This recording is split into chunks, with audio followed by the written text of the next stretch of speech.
안녕하세요. 경전 읽어주는 여자 여유주입니다. 독립자금 사건. 보천군은 어느덧 오국지사들이 모여 은밀한 독립운동을 펼치는 거점의 구실을 하고 있었다.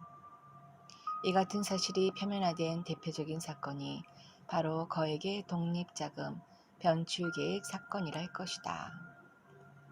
이 일로 조만식, 한교숙, 정복규, 정상탁 등 4명이 체포되었다.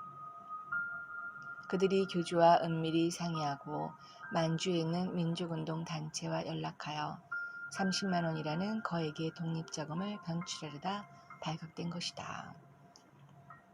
그의 일본 경찰은 만주에서부터 기밀을 알아내고 대응리에 와서 조만식이야 3명을 서울로 연행해 갔다. 결정적인 단서는 고당 조만식과 수방주, 한규숙의 거소인 전이사 별채에서 발견된 권총 2자루와 실탄 40여 발이었다. 이들은 다 서대문 형무소에서 치조를 받게 되었는데 마침 치조관이 한때 정읍경찰서장을 지낸 구리다였다는 것이 그들에게는 큰 행운이었다. 구리다는 비록 일본 사람이었지만 잠옷 양심이 있는 자였기 때문이다. 그래서 그가 정읍에 있을 때에는 보청교인에 대한 탄압도 거의 없었다. 또한 그는 교주의 인품을 흠모하여 교주에게 자신의 한평생 좌우명을 삼을 글을 청하여 받아가기도 했다고 한다.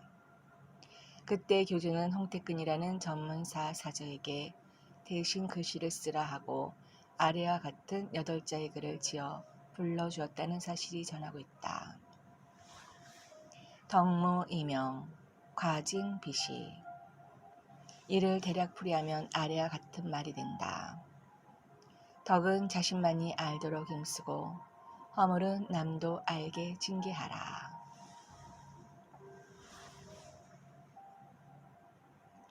치주관 구리다 덕분에 조만식의 3인은 별로 심한 고문을 당하지 않고 치조를 받았다. 이들은 다 보청교와 전혀 관련이 없다는 것으로 전술하였다. 그리하여 그 사건에 한해서는 일단 교주의 혐의가 없어지게 되었고 4사람이 다 보청교를 이용한 것으로만 판명되었다. 그리고 때마침 조만식이 늑막염을 앓고 있었기 때문에 공판을 여러 번 늦추고 변호사 이창희와 충분한 수기를 한 후 재령 7호 위반 혐의로만 형을 받게 되었다. 재령 7호란 강도 예비급, 총포와 양료, 치재령을 말하는 것이었다. 하지만 사건의 미수에 그쳤고 치주관 구리다의 묘한 지주 기록에 의하여 당시 상황으로서는 실로 가벼운 형을 받게 되었다. 조만식을 제외하고는 모두 징역 1년에 처해졌다. 조만식은 3.1운동 때 2년의 형을 받은 전과가 있다는 이유 때문에 형이 가중되어 징역 2년에 처해졌다.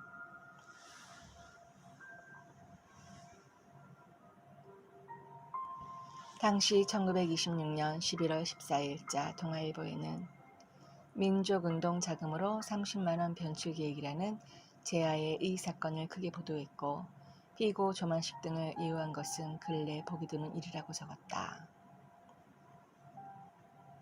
형기를 마친 조만식은 다시 대응리에 와서 정식으로 보청교 간부가 되어 김홍식, 김홍규, 한규숙 등과 함께 은밀히 독립운동에 힘썼다.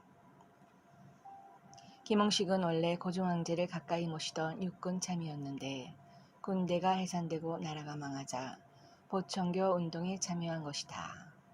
그 또한 옛날에 수백 원의 독립자금을 모으다 일경에 체포되어 옥고를 치른 적이 있었다.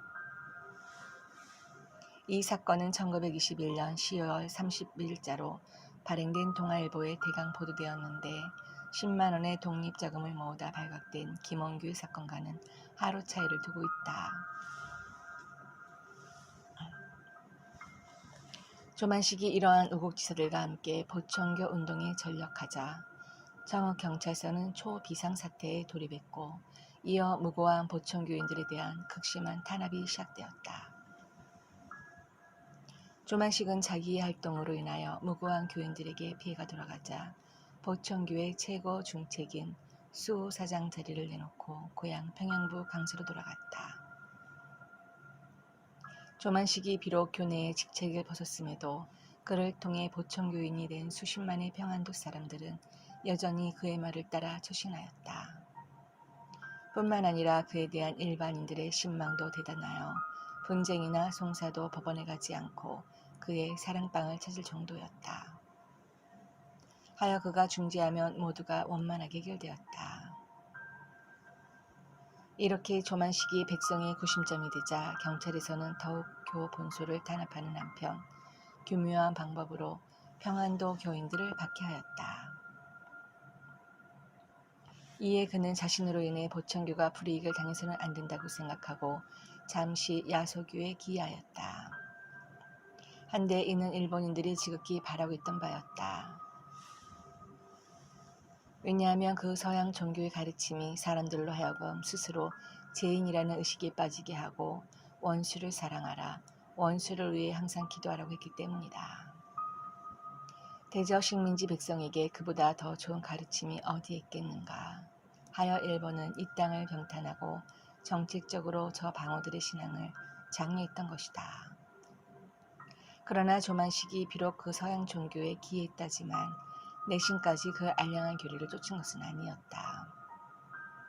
교활한 일본인들의 눈을 가리기 위한 방편으로 잠시 서양 종교에 이름을 두었을 뿐 하여 그는 조선민중을 위해 조선물산 장례를 조직하고 스스로 조선물산의 전용을 실천하며 새로운 활동을 해나갔다. 조만식은 지난날 인정상간이 목주 김영근의 집에 갔을 때 자주 찾아뵌 적이 있었다. 그리고 인정상간이 진등에서 삭바느질로 생활할 때 절대로 일본 천황의 연호가 있는 돈을 쓰지 않고 단지 이 땅의 물산으로만 노무를 봉양하며 살아가는 것을 보았다. 인정상간이 직접 만들어 입는 옷은 대개 소매통이 좁았고 옷걸음은 짧고 좁은 것이었다. 이에 크게 느낀 바 있었던 조만식은 명함조차도 호남산 장지를 사용했고 옷차림은 항상 우리손으로 짜 무명과 삼비옷을 입었다. 그리고 옷걸음 대신에 단추를 달아 입었고 두루마기는 무릎을 넘지 않았다. 일제는 그를 움직여보려고 회유, 협박 등 별수런 수단을 다 썼으나 그는 비폭력, 불복종의 저항운동으로 일관하였다.